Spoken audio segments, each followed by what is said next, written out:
Whoa. It's the illusion. Reporting from somewhere on spaceship Earth.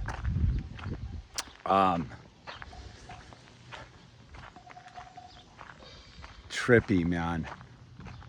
The whole thing.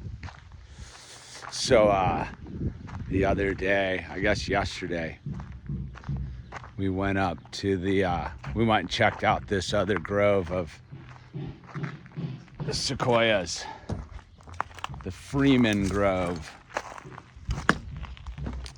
And there had been some fire back there from that big fire in 2020, and then there was another one in 2021. And you know, the part of the grove we were at was you know, it had fire through it, but it was full, it was pretty intact. And then we were driving out, and I didn't notice it coming in, but there was basically like a cemetery of dead sequoia trees, the big ones. Just these big white totems in this kind of barren landscape that was, you know, slowly recovering. And you know, I came back, I was doing a bunch of research about, you know, because we live in the southern, over here is, you know, the sequoia groves are pretty close, but they've all been charred pretty heavily and taken a beating.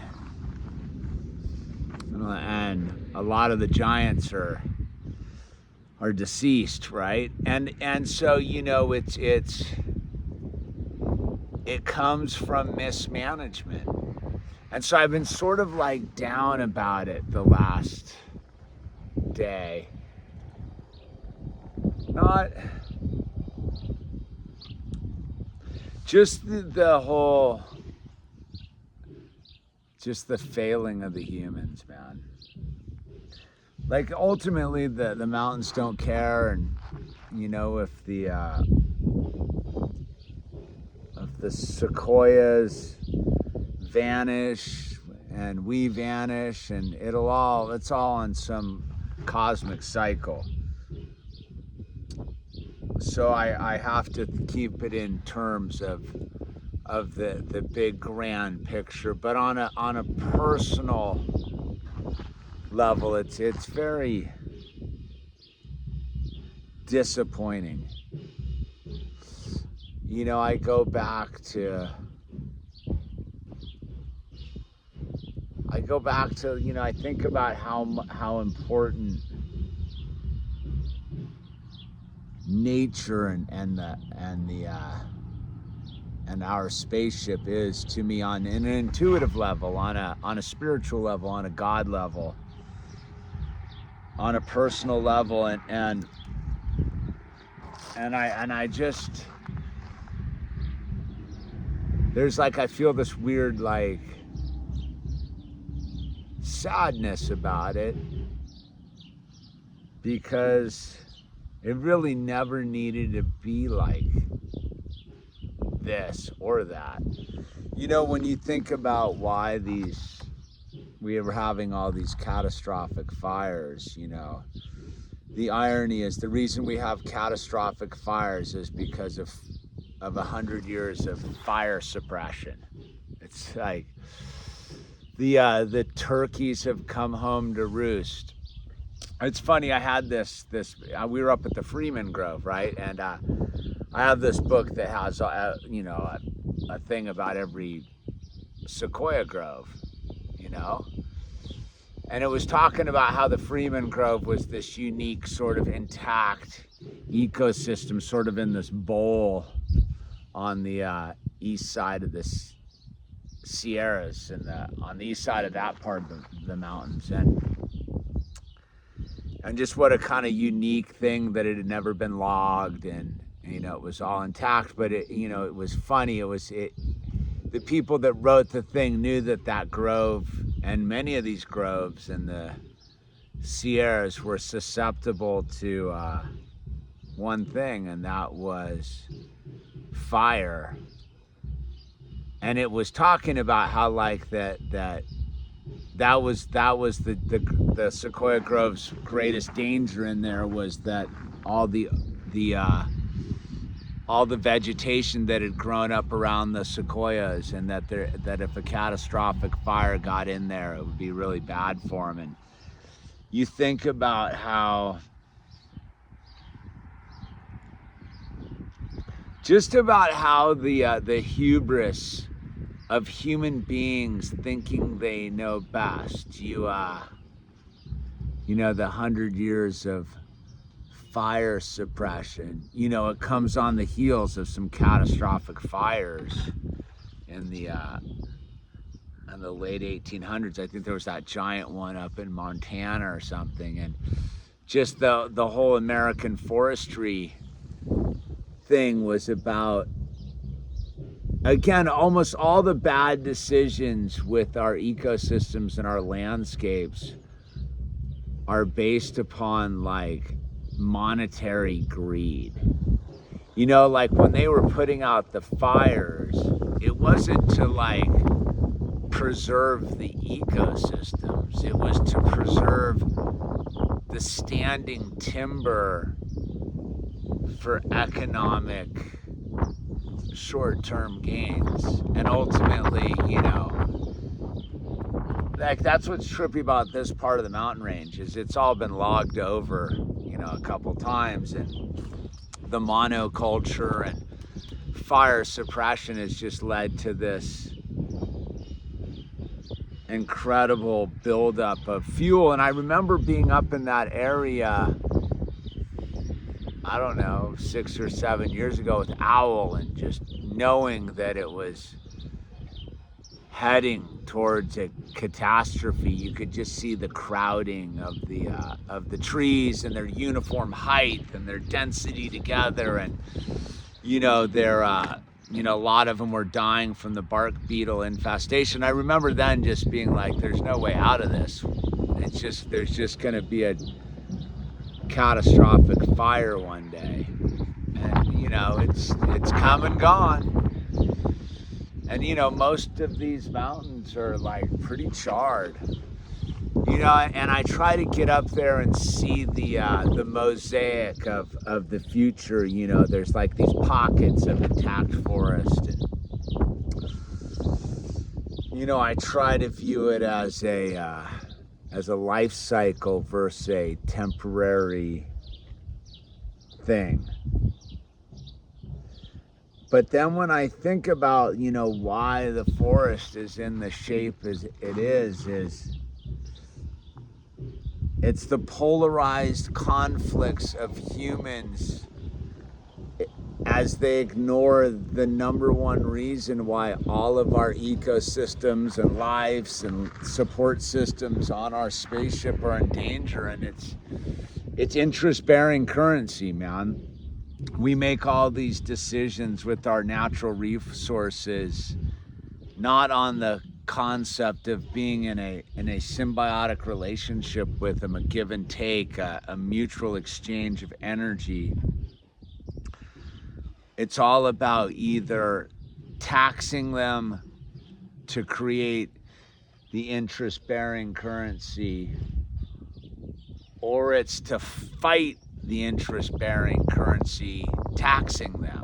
And nowhere in there is this mutual understanding that we all depend upon this stuff, that we all on a soul level need the giant sequoias to be living and thriving on spaceship Earth, whether we go and see them or not. They're these part of the ether. They are these giant Tesla coils in the forest up there. And I don't know, it makes me sad to think about just the weird failure of humans, you know, and that can be explained on a lot of spiritual precepts. But on a practical one, it's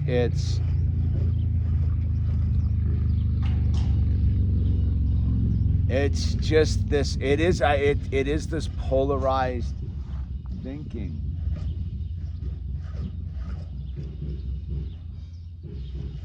What are you doing? Goat. And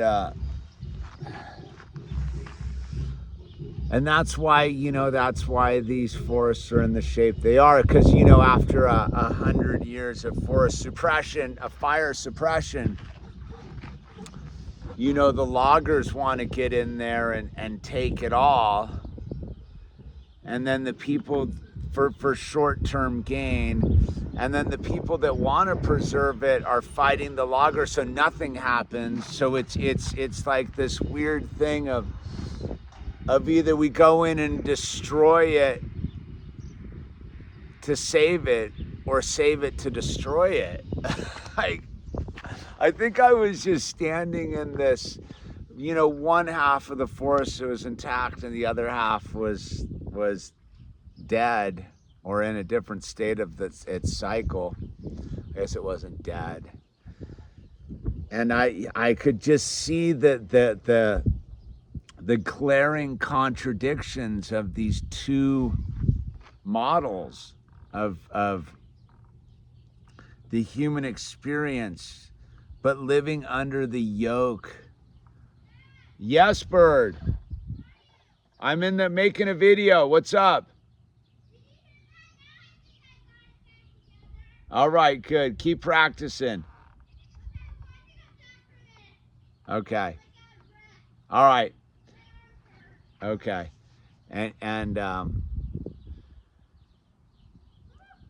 so when you think about, don't get the dog barking, Owl, please. And then when you just get to all of it, is it's really just the lack of understanding of energy and the currency, right? This just trick that's been foisted on the human condition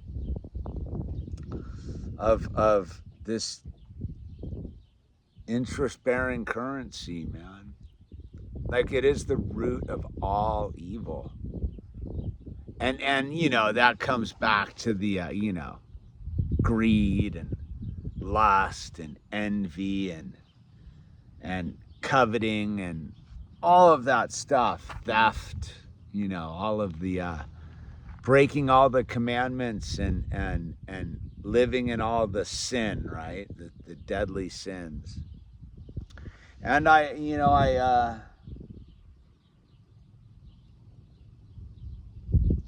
just, sometimes I sit up there and I wonder why we just all can't get together and just like make it a better place. I know there's people that work hard at it, and yet their reaction to the other half of this, it goes back. I remember when I kind of started fading out with, one of my wake ups was when I was a tree hugger defending the forest in the Pacific Northwest, and realizing that the two sides that depended on the forest, the environmentalists and the loggers, had been convinced to fight each other. And then you would go down to the port of Longview, Washington, and watch all the timber leaving on ships overseas.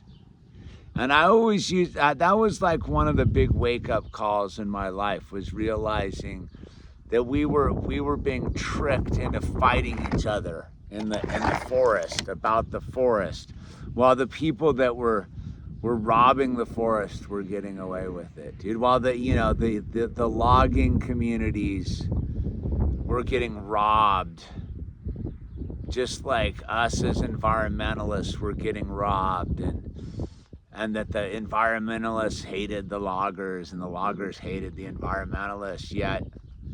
Yet the real villains was the corporations using our government against us, using the United States Forest Service against us. And then you know, you kind of get to the flip side of that is the only reason they could do that is because everybody was asleep at the wheel. It's this weird, as I come to it, is like, you know, the opposite of, you know, or the what allows interest-bearing currency to be this dominant force of destruction requires apathy. Requires this weird apathy, and in it we find all these excuses to just check out and not be involved. And maybe it's just because people don't want to feel the subconscious sadness of it all. Like, it's pretty pathetic, man.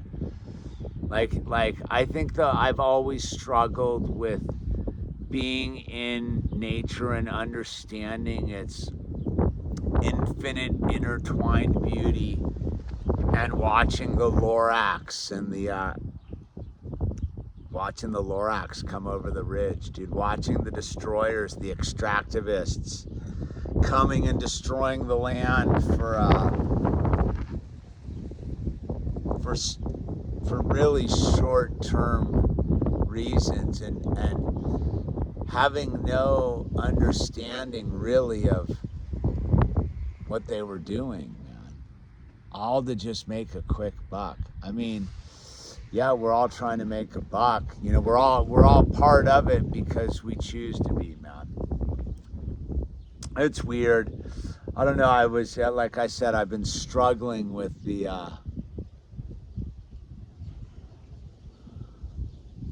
with just being able to like see the beauty and the destruction at the same time, and just, you know, trying to make peace with it on a certain level, and knowing that it never needed to happen, man.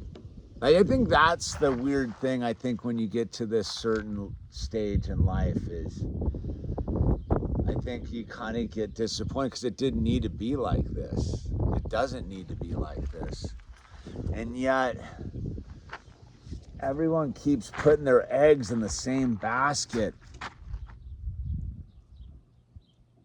And that's ultimately like where I do understand like what it is to be the witness, man. To be the one that has to see it and feel it and understand it, and not run from that feeling, not run from that understanding, not run from that beauty tainted by that horrible truth, you know, and not need to go get loaded or any of it. Actually use it as a reason to get fired up, to push the ball up the field. I don't know, man. I don't really have a solution in this video except to say that I'm not going to close my eyes. I'm not going to shut down my heart. I'm feeling it. Like, I'm feeling just the loss of my tree friends, you know.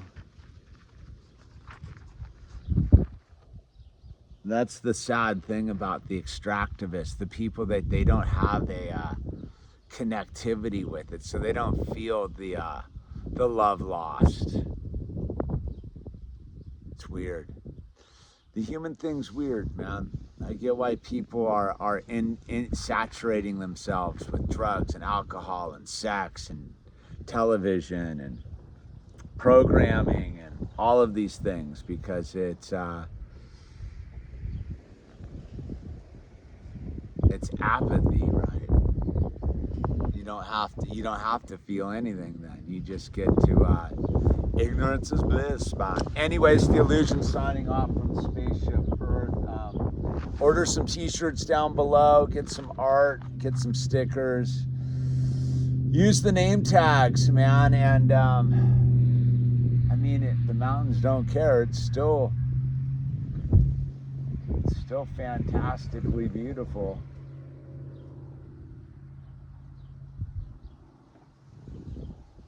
It's the Illusion signing off.